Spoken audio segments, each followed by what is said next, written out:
Today was such a fun interview with Greg Peterson. He calls himself Farmer Greg, and he often asks himself, what if there was a garden and a fruit tree in every yard? For over 32 years, he created one of Phoenix's first environmental showcase homes for urban farming. We'll talk about that in today's episode and what that all entails. Then in 2003, he created urbanfarm.org, which was an online portal for urban farming education. In 2015, Greg created Urban Farm Podcast. It has over 800 episodes, and you'll see in today's podcast that Greg has a heart and a passion for educating people at all levels how to grow their own food. I know you're going to love today's episode. I've got a question for you. Who's the person you're being? Are you satisfied? It's okay. This is a judge-free zone, and it's exactly why I started the show. Welcome to Be the Person, a podcast for the brave and the curious who are ready to explore who they are fully created to be. I'm your host, Annie Randall, the adventurous one leading this investigative journey of transformation. By delving into topics and asking unexpected questions, we will discover the keys for unlocking our true potential and being our best selves today. You may be surprised by what you find when you let go of fear in order to discover the answers of becoming the person you were made to be. Welcome to Be the Person podcast. I am really excited to introduce you to our guest today. I have been following him for a few months on his work, and he has motivated me. Today, I have Farmer Greg on our podcast. Welcome to the podcast. Thank you for having me. I'm excited to be here. Always good to talk about food.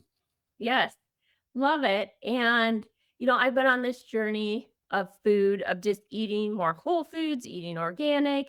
And then I ran into your podcast, the Urban Farmer, and it's impressive. You have over 800 episodes, and you talk about all things, but you're not intimidating because for me, this is a topic where, again, I don't know much about it, but I started listening to you, and I told you right before this, you're motivating me with some pots on my backyard, and I'm going to get your advice on truly how to get started here. Uh, Good. yeah, but tell us a little bit about you and how did you get started in the whole food system arena? Well, it goes back to when I was a kid, probably earlier than 9, because right around the time I was 9 or 10, I was very interested in getting some fish aquariums for my house. So I had a paper route back then in the 70s, and I used my paper route money to buy fish aquariums, and I was interested in growing fish in the fish aquariums that we could eat, Okay.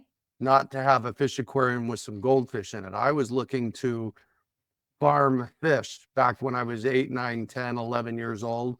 And by the time I reached 14 years old, I wrote a paper on how we were overfishing the oceans for my 8th grade biology class.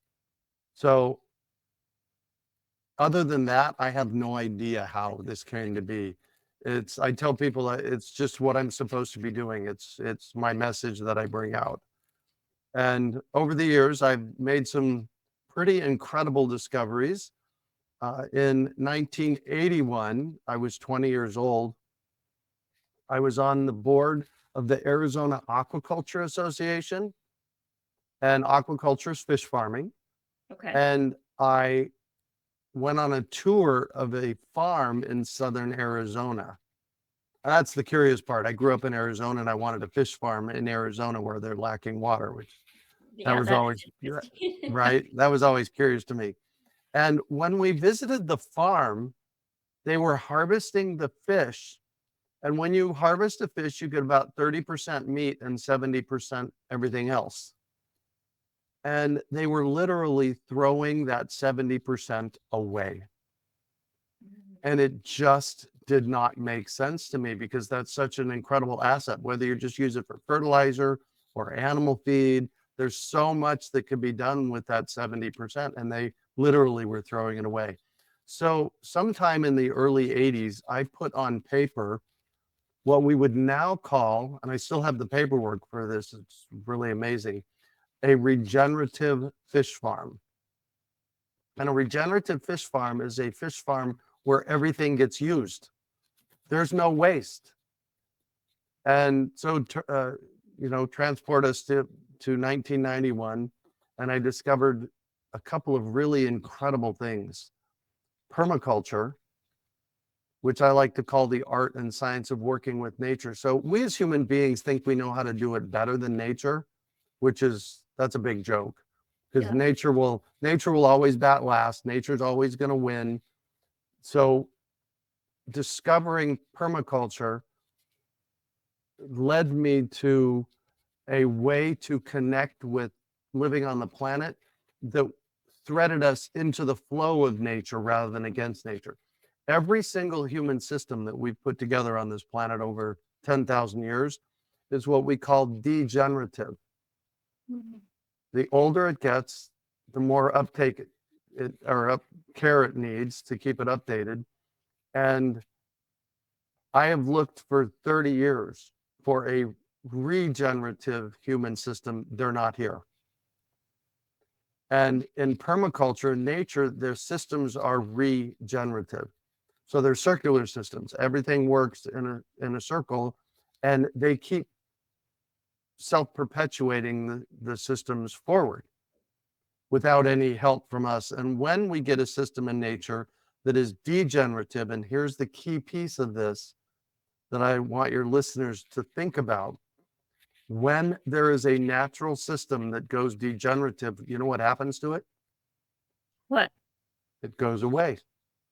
Oh, So I just like to compare and contrast that to, our human condition, where we have basically put in place only degenerative systems. And we see this happening. Bridges are breaking down, and roads are getting old, and, we need to do a lot more in working in the flow of nature. So that was one thing that I discovered in 1991.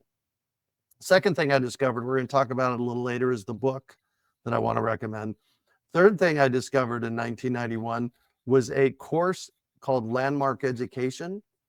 And for about 4 years at Landmark, I did a lot of their courses, and they're breakthrough courses. They're get out of the box. They're go out and do great things in the world. One of the things that happened for me in 1991 out of that work is I created myself to be the kindest man that anybody ever meets as a goal, right? And okay. in their advanced course, what they had me do was create a vision for my life. Now remember, this is 1991. And here we are 32 years later, and this is the vision for my life. I am the person on the planet responsible for transforming our global food system. And it's not a burden, it gets me up in the morning. It gets me motivated. It keeps me moving. It has me do 800 episodes on my podcast. By the way, we're launching another podcast um, specifically about our food system, and it has me do stuff like that. Well, we'll The definitely link and check that out too. right. The fourth thing, let me just throw this in. The fourth thing that happened for me in 1991 is a friend of mine was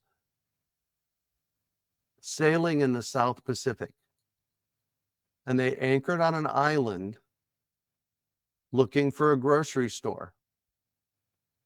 And when they went in to talk to the people on the island said, "Well, go pick your own." And that kind of coalesced into oh my gosh, food used to be free. Mhm. And then, our corporate systems got put in place, and they have a pretty good hold on our food system. And the food's not great for us. In fact, I just saw an article today that the headline was, study finds that over 98% of non-organic cereals have pesticides in them and herbicides in them. Yeah. So, it's like all of this stuff is the reason I do what I do. Wow, there's a lot to unpack there because it sounds like 1991 was a transformative year for Yeah. you. Yeah. A lot going on there. But Interestingly, the 1 years, I was born in 61. okay. Not sure. I was 10 in 71, so I'm not sure what happened there. In 81, I made my discovery. In 91, I made my discovery. In 2001, I started the urban farm. So the 1 years have been pretty pivotal for me, Yes. That's interesting that they fall on the ones. right? Yeah, I love that. Well, tell me a little bit now. One, are you still involved at all with doing anything with fish? And I love how you did that, that you made it regenerative. hmm Are those practices still in place today? In the world or with me? I guess both. Yes. So there is a huge regenerative uh, movement out there. Joel Salatin is one of the people that's doing a lot of work in the regenerative movement. So yes, and since I did my permaculture design course in 1991, millions of people worldwide have learned about permaculture. For your listeners, if they're interested in learning more, we do a yearly introduction to permaculture that's free in Zoom in December. Okay. Or just type the name of your city and permaculture design course and see what comes up, because it's likely, if you're near a major city, more than 50,000 people, there's a permaculture design course close by. Very good. So yeah. So tell me a little bit now about what you do with the urban farm and the urban farming and where you're at. And I know you had it in Phoenix, you transferred it or made it different, I guess, in North Carolina. hmm But tell me a little bit about that and what that looks like. In 1989, I bought a house in Phoenix, Arizona. It was Okay. a third of an acre that was 80 feet wide and 160 feet deep. And I bought it because I wanted to garden. I planted my first garden when I was 15 years old. And, fast forward to when I'm 28, I'm buying this house and it's like, I want a place to garden. I want a place to grow food. And over the 32 years that I lived in the space, I overlaid permaculture principles on the space, and I created what's called an old growth food forest. You know what an old growth forest is, right? Yeah. A forest with old trees. Well, Yeah. this is what happened in my yard using permaculture or natural principles is I planted seeds that would regenerate themselves over the years. So when I left the urban farm property in 2022, there were easily 100 different varieties of food that just replanted themselves year after year after year. And much like would happen in a forest. So that was the urban farm. And the urban farm was the first urban farming environmental showcase home in Phoenix, Arizona. We did over the course of 2002 to 2022, easily we had 400 tours that I did over that 20-year period, and had tens of thousands of people come through the space to see what an urban farm looked like. Because at one point in 2002 and 2003, I was in college. I went back to college late in life. I was farming my front and backyard and going to the farmer's market every week. And one farmer's market a week, I used to come home with, $200 or $300 in cash, and met some great people. Yeah. So that was the physical place called the urban farm. Then I have urbanfarm.org, which is my website, and we have courses there. And that's where you can find my podcast. And really, what I'm first and foremost about is education, getting people excited and inspired, just like you, Yeah. to start growing your own food. And there's a whole big backstory about that in our food system. Our food system's in trouble. I would agree with you because it's like the big food companies don't have really an interest in our wellness. They have an interest in selling food and profit. And when you find out what's really in there and what drives that, like you said, there's pesticides in cereals, and we are in trouble because this is infiltrating our bodies. And that's what really made me start to think about, wait a minute, could I do this myself? Hmm. I'm at the beginning stages. Um, but I love that because I couldn't agree more with you. Yeah. Well, and so I always love sharing cool things when I find them. And about 6 weeks ago, I found an app for smartphones. It's called Yuka, Yuka. I'm pretty sure it's available on Android, and for sure it's available on iPhones. And it scans the product label for you. So I was at the grocery store yesterday, and this woman she looked like a mom, and she was looking at this box of stuff. It was for her kids, and I kind of quietly said to her, "So, can I share something with you about that?" And her face lit up, and she said, "Sure." And I said, "There's an app out there called Yuka, Yuka, and it'll scan the label for you. It actually scans the barcode, and the barcode then creates the what's in this product." Mm. And the shocking thing for me about using this product is when I scan foods for kids, even the organic ones, how bad they are. Because this app will tell you the chemicals that are in it, um, the sodium levels, the sugar levels, the fat levels. The sugar, fat, and sodium, I don't give that as much pull as the chemicals that are in there. So, and it rates everything on a scale of 0 to 100. And, so I now scan everything I buy. It's so easy. I love that. You know, my daughter just introduced that app to me a few weeks ago, and I'll make sure I link to it in the show notes because I've been like the crazy lady in the grocery store too, scanning different things. I love it because it is really helpful. And although we can read labels, sometimes it's really confusing on what some of those ingredients are. Exactly. And Yeah. this app ranks the chemicals in the food by severe, moderate, and not a problem.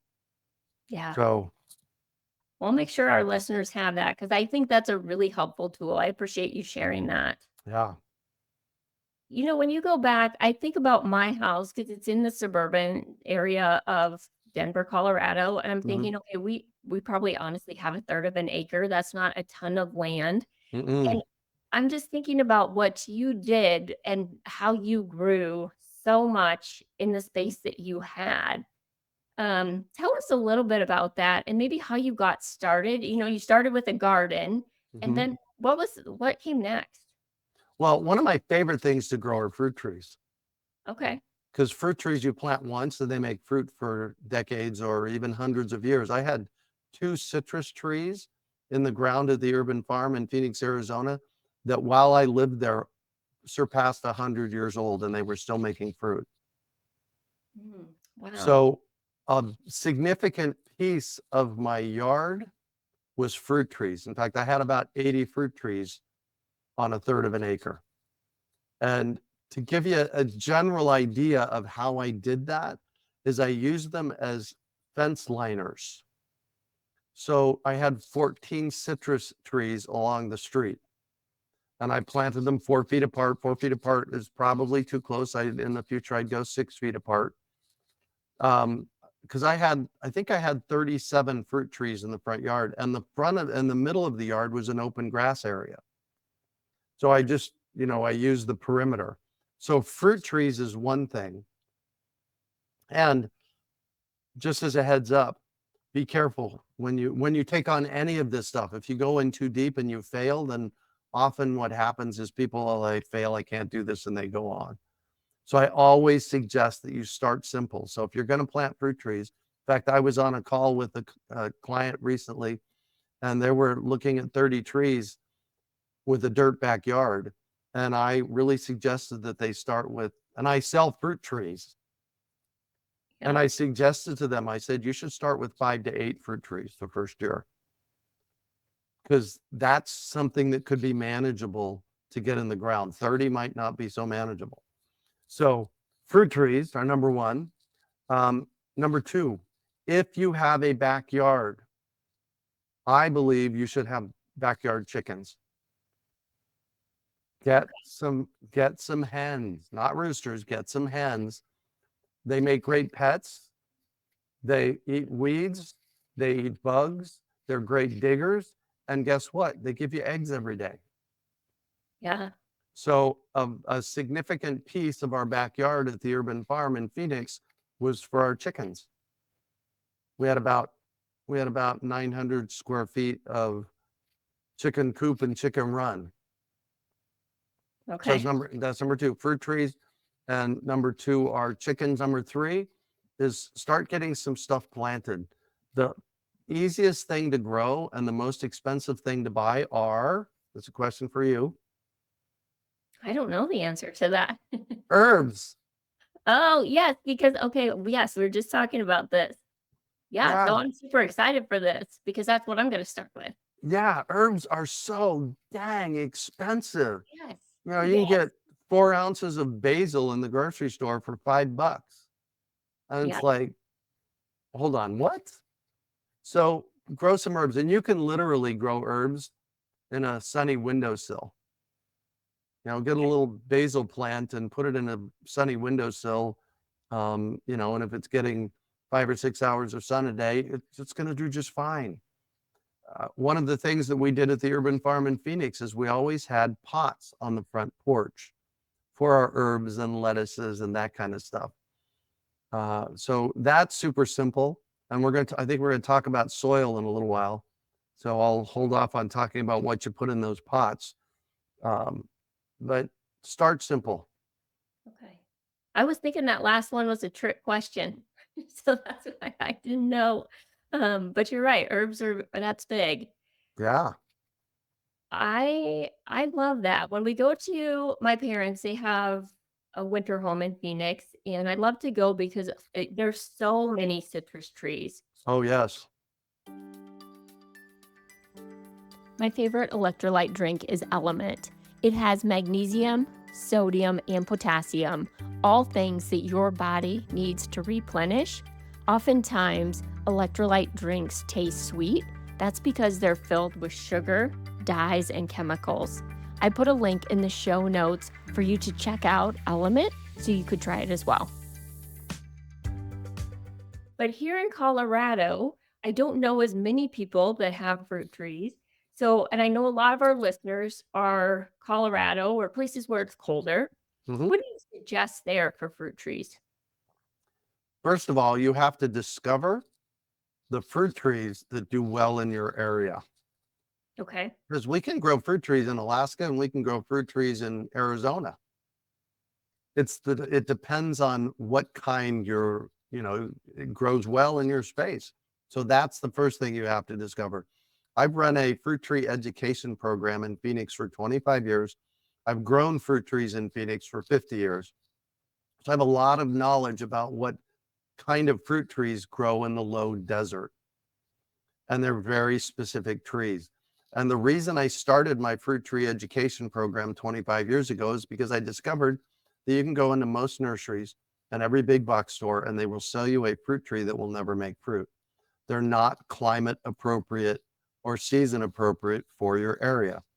So I can't tell you what fruit trees to grow there. I Okay. suspect apples and stone fruit would probably do really well. I suspect berries would do really well. I suspect elderberries would do really well, and those are good for our health. So for people wanting to plant fruit trees in your area, you need to do some discovery work and see what varieties do well in your area. And one of the key pieces for apples and stone fruit, those are peaches, pears, and apricots, is something called chill hours. Fruit trees require a certain amount of cold in order to set fruit. Now, if you have an apple tree that requires 800 hours of cold and you plant it in the desert, we only get 300 hours of cold. So it's never going to make fruit. So that's the kind of stuff I teach in my fruit tree education program. Okay. Well, that's interesting. Makes me want to go to the nursery here and just have a conversation with them. That, and a great place to look is usually the cooperative extension agents or the the cooperative extension office in your area, and just type the name of your county and cooperative extension. It's a university-based organization. Every county in the United States has one. They often will have a list of trees that will work in your area. So that's the first place I would go. Oh, okay. That's good. I didn't even know that existed. I told Yeah. you I was a beginner. Well, and that's okay. And that's the cooperative extension. That's what you've heard of a master gardener. Hmm. Yep. Master gardeners get trained at the cooperative extension service, but they also have cooperative extension agents for small farms. Okay. So the resources are amazing with the cooperative extension service. Oh, very good. Okay, I'm definitely going to check that out. Cool. Well, tell us a little bit more about a local food economy and how it really works. Cool. So a food economy, we all participate in our food economy every day if you're eating. Hmm. The process from growing to harvesting to processing to shipping to the grocery stores to get it on your plate. And what I just remember our conversation about linear a little while ago? Yeah. What I just explained to you was a linear food economy. Food's grown, there's waste along the way, and it gets through the system and there's value added products and it lands on your plate and you eat it. And often the food waste goes in the trash. So what I created at the urban farm was a circular version of that, where all that food waste goes into the compost and the chickens and it makes soil and it makes more food. So this is a simple example of this circular process.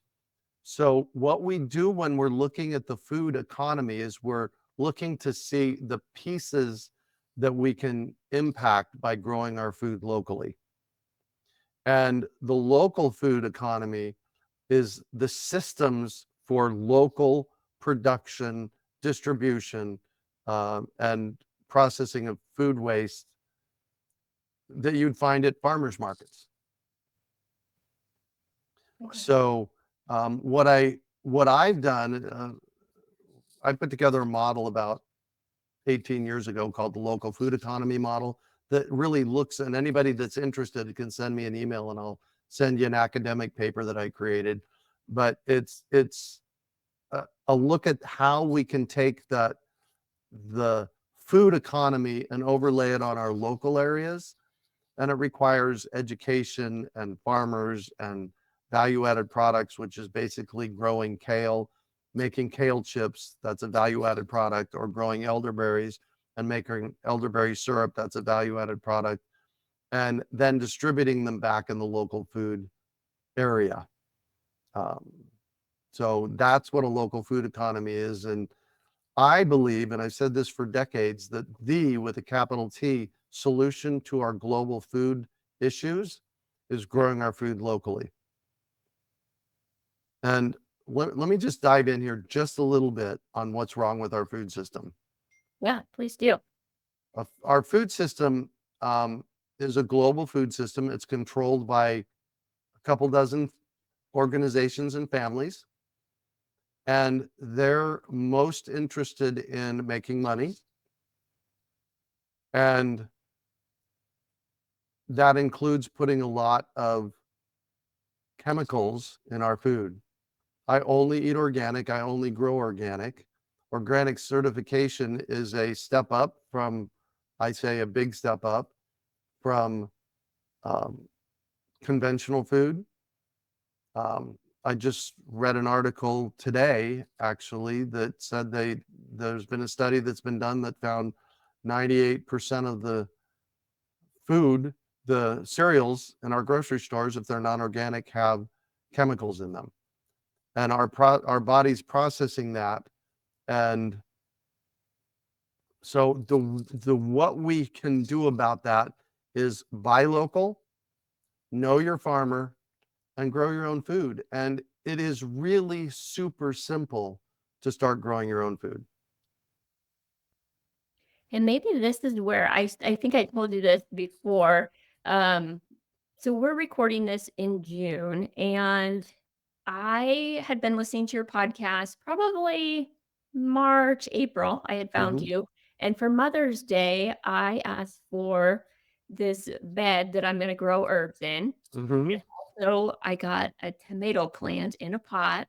So I Nice. like your advice of starting super small because to be honest, I grew up and we had a big garden and we had a lot of like land and I hated it. I hated being outside, doing all of that work, when you have to do it. Hmm. So now I'm almost 50. And for all of those years, I've just been like, I don't want anything to do with it. Until now, where I'm like, you know what? I do think this could have an impact on our food Hmm. system. So I have this little bed out in the back. It's this week's project to plant an herb garden in there Hmm.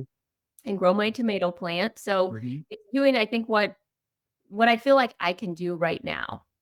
So Good. maybe a little advice on that too, as I go into planting that of like today or tomorrow, I'm going to pick my herbs, pick my soil. And I imagine there's more people like me where it sounds easy and like you make it seem possible, but yet there's some like logistic stuff where it's like, dang, that's a little overwhelming to Yeah. actually get it done. Yeah. Can you give us the ultra basic, like how to? Absolutely. Okay. So, first of all, the most important thing that you can be spending money on is soil. Okay. I will spend $30 on a raised bed garden and $300 to put the soil into it. As long as you're continuing to add compost every year and some supplements every year, you only have to do that once. Okay. And the soils that you're looking for are OMRI certified. That's OMRI certified. It's a organic certification um, that that these companies get to make sure that it's as organic as possible. So you want OMRI certified soil. Okay. Uh, and you could do something, and we'll talk about what makes up healthy soil in a minute, but you could do something as simple as getting a grow bag. Have you seen those grow bags? I haven't. They're they come in a myriad of different sizes, and they're made out of a cloth material that breathes a little bit. Okay. And they make one that's about a 10-gallon size, which would hold a tomato or two. And they're usually inexpensive. You probably pick one up for $5 to $8. Okay. And you put a nice raised bed planting mix in the pot and plant. So my big takeaway for everybody here is soil, soil, soil. Buy the good stuff. If you're buying cheap soil, you're getting cheap soil. You get what you pay for. So healthy soil is made up of 5 components. And most of y'all have dirt in your yard. It's some version of sandy dirt or clay dirt. And the dirt in Arizona has about 0.5% of organic matter in it. So it's pretty dense. The dirt here in North Carolina has organic matter on top, but when you start digging down into it, it's pretty solid clay. Okay. So when we're building a garden, we need to supplement that dirt. And that's the single biggest reason I like to go with raised beds, because you can actually buy raised bed planting mix and put them in those beds and plant just like that. You can have it done, in 10 minutes. Yeah. And the 5 components of healthy soil. I like to cover this with everybody because this is the most important thing you can learn about gardening. Because if you plant in dirt, good luck. 5 components of healthy soil: dirt, which is broken down rock. It's full of micronutrients, but when it's just dirt, the plants don't have a whole lot of access to it. So dirt, Okay. airspace, water, organic matter, and everything that's alive in the soil. So that's dirt, airspace, water, organic matter, and everything that's alive in the soil. And when you're buying a raised bed planting mix, you're getting a good mix of the nutrients. It's usually very fluffy so that the water and air can breathe a little bit. The water can get into it. It's got lots of organic matter in it. And the life that's in the soil, I'm talking about things like mycorrhiza, mushrooms, funguses, those kinds of things. 95, and I say this a little hesitantly because I don't know if it's exactly 95, but somewhere upwards of 90% of the pests and the bugs and the funguses and the molds and that kind of stuff that grows in your yard is good for your garden. I get this question a lot from people. Oh my gosh, I got ants in my garden. How do I kill them? Or I got mushrooms in my garden. How do I kill them? Both ants and mushrooms are good for your garden. Ants are pollinators. And guess what? They're digging in your dirt, aerating the soil. Oh, okay. And mushrooms is soil life. That is, if you have mushrooms growing in your yard, you're doing something right. Okay. And I thought just the opposite when people ask you, like, how do I get rid of them? Yeah, don't. In most cases, and what I tell people to do is identify what it is. There's this really great, here's another app for you. There's this really great app by iNaturalist. It's called Seek, Seek. And you can download it to your phone and take a picture of what is growing. And in most cases, it'll tell you what it is so that you can start knowing up front what is the problem and what do I need to treat for. I can't tell you how many people come to me and they say, oh, I found this in my yard and I treated it for this. And guess what? What they treated it for wouldn't even bother the bug or the pest. And the bug or the pest isn't really the problem. So we're just adding chemicals. We have this need as human beings to destroy those things growing in our garden when in a lot of cases, they're good for it. Okay. So my big thing about all that is identify it first. If you're going to send me an email and say, oh my gosh, Greg, this is growing in my yard, how do I kill it? I want you to be able to tell me what it is. Okay.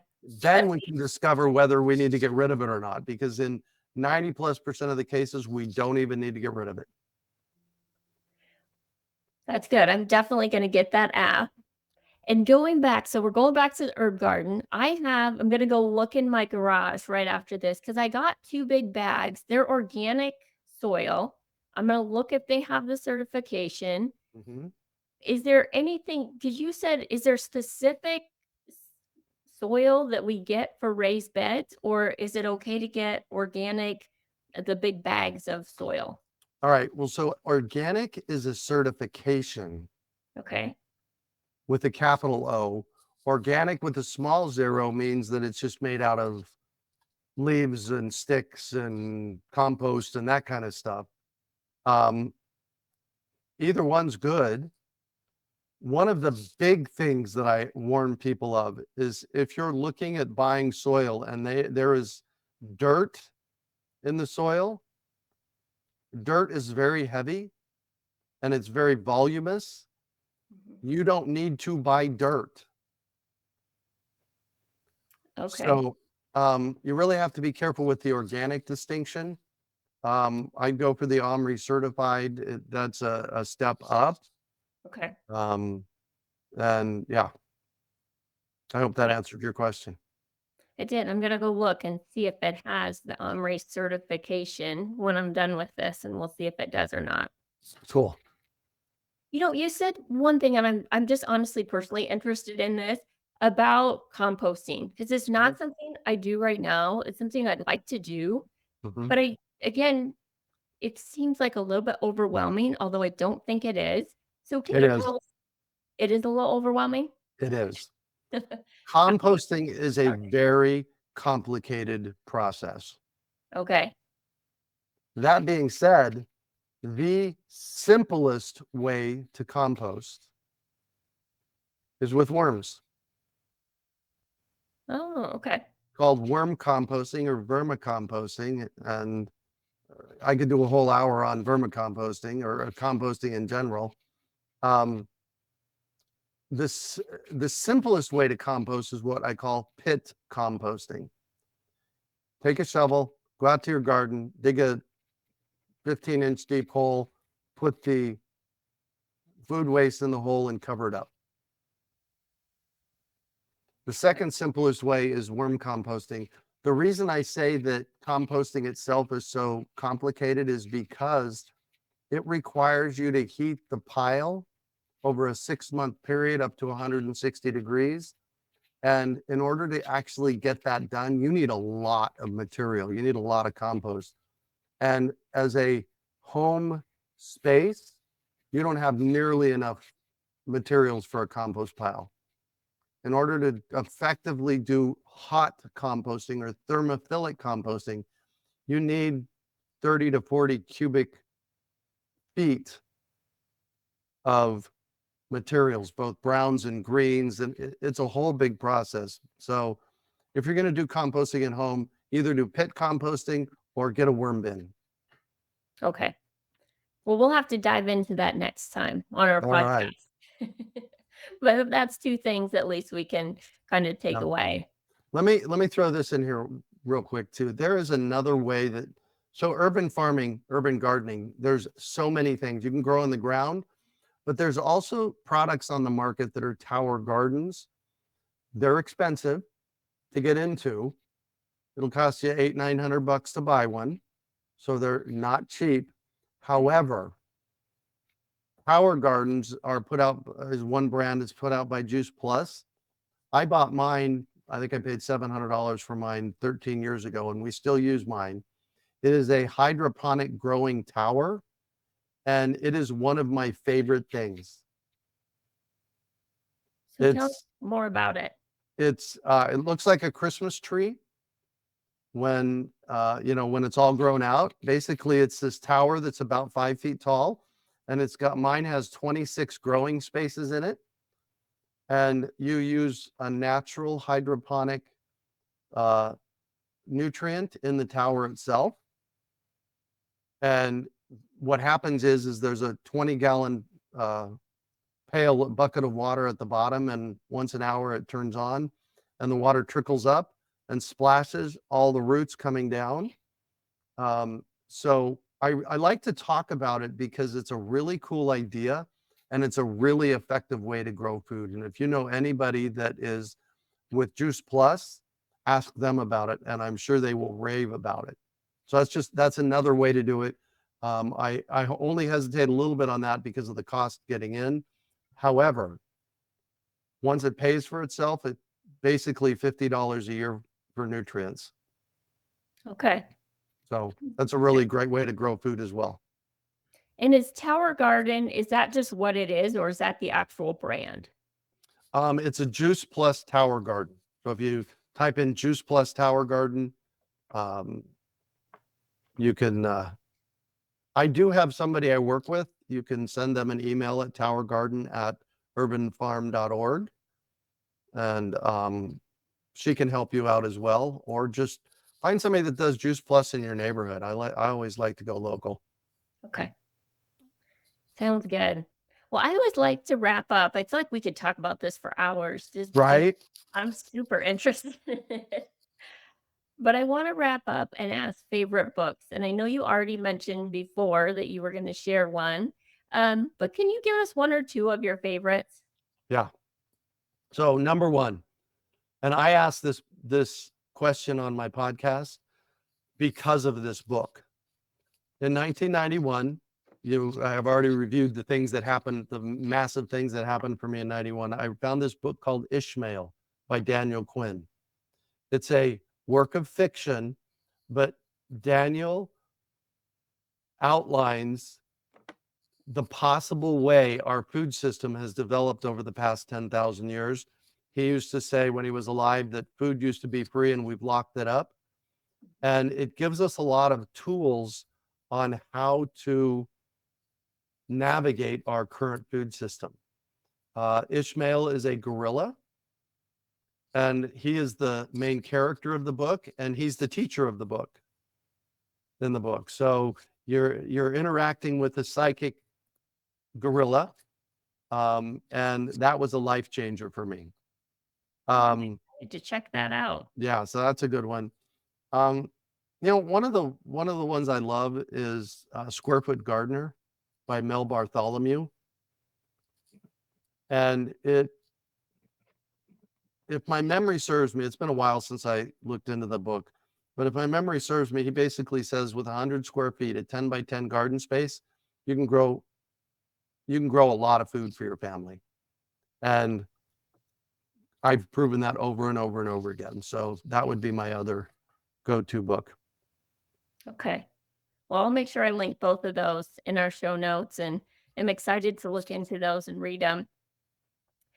What's the best way? I know you mentioned it a little bit about the podcast, but overall best way to connect with you.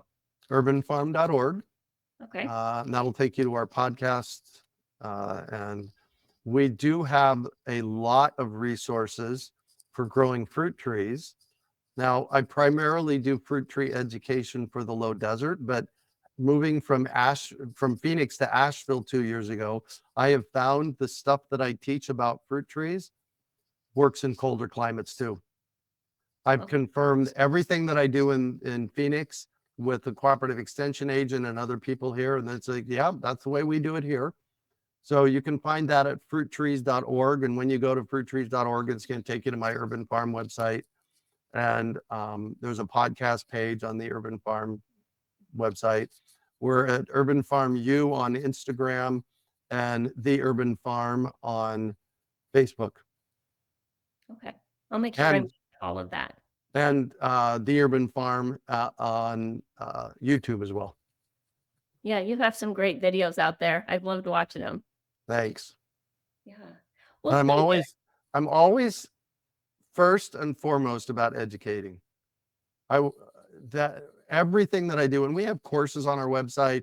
I sell fruit trees. I do all that stuff. But first and foremost, the most important thing is to educate people. And we do monthly garden chats at gardenchat.org. We do monthly seed chats at seedchat.org, and they're free. Just come on down and ask away. Okay. Well, sounds good. I'm going to join, and then I'm going to send you a picture of my herb garden when I get it. Oh, please. Yes, absolutely. I got one more. My neighbor. Right. Yeah, there you go. I got one more really cool resource for you. It's called healthysoilhacked.com. And that's a series of videos on how to build healthy soil for your garden. Oh, okay. Awesome. I will put that in the notes as well. All right. Awesome. Thank you so much for joining us today. I appreciate you and all your knowledge. And honestly, the thing I love most about you is I feel like you're just doing what you were called to do on the planet. Oh, thank you. Yes. Yeah, it feels that way. Yeah. And I think it benefits so many people that I'm sure you can see some of, but you have no clue of just all of the ways that you're impacting our food source for better. And I think that's really, really positive. Thanks. So, thank you, everyone, for joining in today to Be the Person podcast. If this resonates with you or someone that you know that would be interested in planting or learning more about this, please share it with them. And again, it would mean the world to me if you would give a 5-star review. Thank you so much for tuning in today.